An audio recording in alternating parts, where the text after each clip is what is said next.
Hi everyone, welcome to my channel.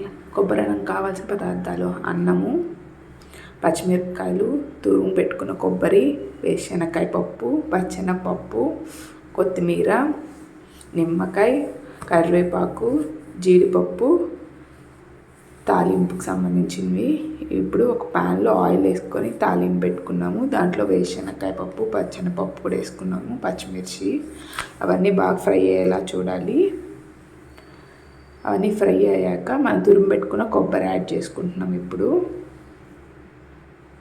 కొబ్బరి పచ్చి వాసన పోయేంతవరకు వేయించుకోవాలి. దాని తర్వాత సాల్ట్ యాడ్ చేస్తున్నాము. ఇప్పుడు బాగా వేయించుకుంటున్నాం అన్నమాట.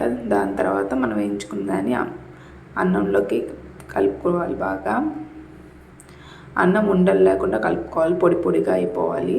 లాస్ట్లో నిమ్మకాయ పిండుకోవాలన్నమాట. ఏమి కొబ్బరి అన్నం రెడీ.